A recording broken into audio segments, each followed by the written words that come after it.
जय हिंद दोस्तों। चलिए दोस्तों, बात करते हैं इस क्वेश्चन के बारे में। इस क्वेश्चन में क्या कहा गया है, A is thrice as productive as सी।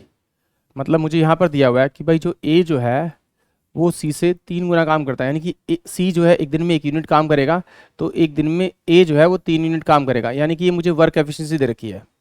तो अगर मैं इनका एलसीएम लूँ तो 3 आ जाएगा। ये मेरे पास क्या आएगा, टाइम का रेशो आ जाएगा। तो ये कितना हो जाएगा 1 और ये कितना हो जाएगा 3। ये मेरे पास में टाइम का रेशो दे रखा है इन्होंने। अब एग्जामिनर ने क्या कहा इसमें कि together they can complete the job in 2 to 5 days, यानी कि ये दोनों मिलकर ना उस काम को 2 to 5 डेज में कंप्लीट करते हैं। तो टोटल यूनिट कितना मेरे पास में 3, ये टोटल मेरे पास 3 है। तो ये कितना यूनिट वर्क करेगा, 1 यूनिट। ये कितना करेगा 3 यूनिट, यानी इन दोनों को जोड़ूंगा तो 4 यूनिट वर्क होगा। और टाइम जो लगेगा वो कितना लगेगा 2.5 लगेगा। तो इसे किससे मल्टीप्लाई करें, 30 से मल्टीप्लाई करेंगे तो ये पूरा काम मेरा कितना आ जाएगा 2.5 आ जाएगा। तो इससे मल्टीप्लाई करेंगे तो ए मेरा 30 डेज लेगा, सी मेरा कितना लेगा 90 डेज लेगा, और बी का मुझे गिवन है। तो यहाँ मैंने देखा ए जो है वो कितना ले रहा है आपका 30, सी जो ले रहा है वो आपका 90 डेज, और बी जो है वो आपका 15 डेज। इसका एलसीएम निकालेंगे तो एलसीएम मेरे पास में 90 आएगा, ये 3 होगा, ये मेरे पास 1 होगा, और ये मेरे पास में 6 होगा।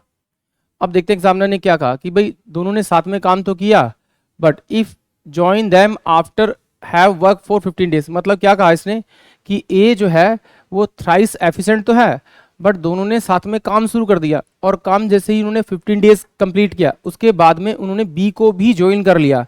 और पूछा है उसने कि पूरा काम खत्म होने में बचा हुआ काम खत्म होने में ए बी सी को कितना टाइम लगेगा, और मुझे बी का टाइम दे रखा है। तो देखिए ए मेरा एक दिन में कितना 3 यूनिट, सी एक दिन में कितना करता है 1 यूनिट, यानी कि इन दोनों ने एक दिन में कितना यूनिट काम किया हुआ 4 यूनिट।